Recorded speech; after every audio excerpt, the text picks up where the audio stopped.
नमस्कार दोस्तों, short hand गुरुजी YouTube channel में आप सभी का स्वागत है। आज का डिक्टेशन 80 शब्द प्रति मिनट की गति से 400 से अधिक शब्द और आज का दैनिक जागरण का नहीं बल्कि अमर उजाला का डिक्टेशन है। और डिक्टेशन लिखने के बाद अगर आपसे कोई भी आउटलाइन नहीं बनती है, हमारा टेलीग्राम का ग्रुप है, आप उसमें पूछ सकते हैं। अगर आपका डिक्टेशन ही ओवरऑल अच्छा नहीं होता है तो आप एक दो बार पहले उसकी नकल लिख के प्रैक्टिस करिए।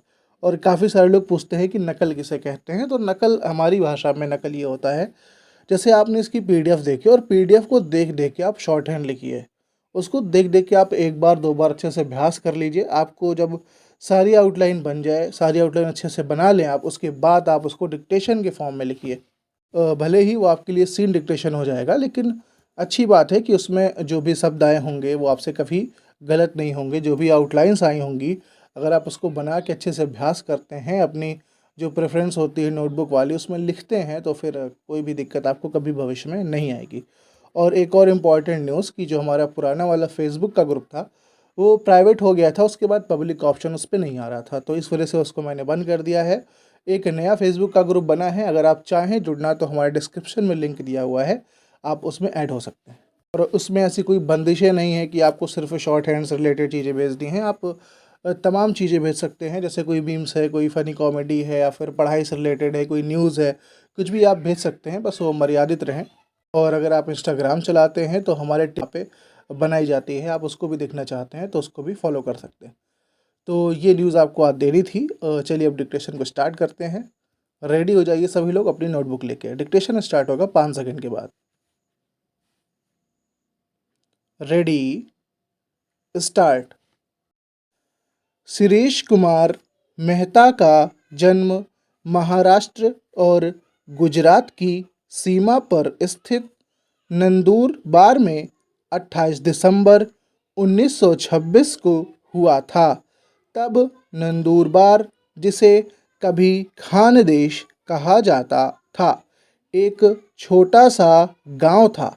शिरीष कुमार का परिवार व्यापारियों का परिवार था और उनकी मातृभाषा गुजराती थी। उनके पिता बालाशंकर ईमानदार खाद्य तेल के व्यापारी थे। शिरीष अपने बचपन से ही अपनी माँ के मुँह से स्वतंत्रता संग्राम की कहानियाँ सुन सुन कर प्रेरित हुए। उनके बाल मन पर महात्मा गांधी और आज़ाद हिंद फौज के संस्थापक सुभाष चंद्र बोस का बहुत प्रभाव पड़ा था। यह वह समय था जब अंग्रेज़ों के खिलाफ देश के हर इलाके में प्रभात फेरी और जुलूस निकलते थे। शिरीष का परिवार भी अंग्रेज विरोधी आयोजनों में शामिल होता था। शिरीष जब 12 साल के थे तभी से वह अपने दादाजी के साथ तिरंगा उठाकर आज़ादी के आंदोलन में शामिल होते थे।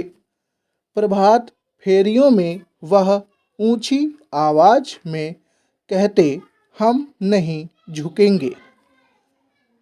स्कूल में भी अपनी क्रांतिकारी गतिविधियों के कारण शिरीष कुमार अपने सहपाठियों के बीच नेतृत्वकारी भूमिका में थे।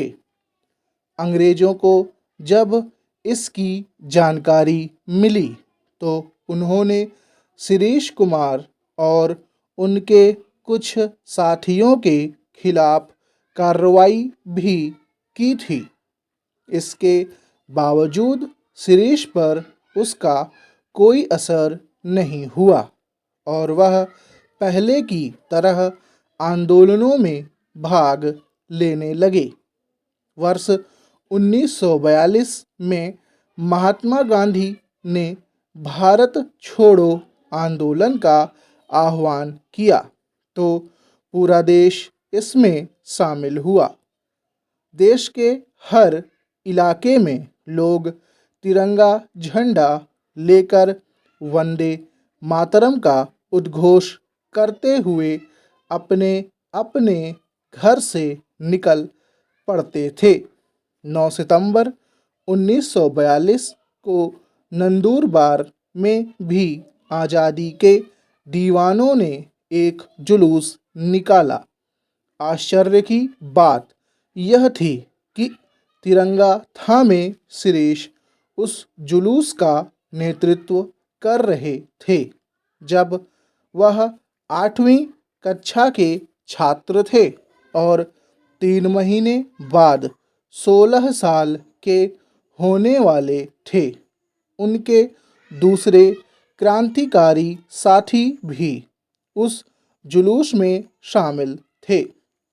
जब जुलूस शहर के बीचों बीच पहुंचा, तब गुस्साए अंग्रेज पुलिस अधिकारी ने जुलूस पर लाठीचार्ज करने का आदेश दे दिया।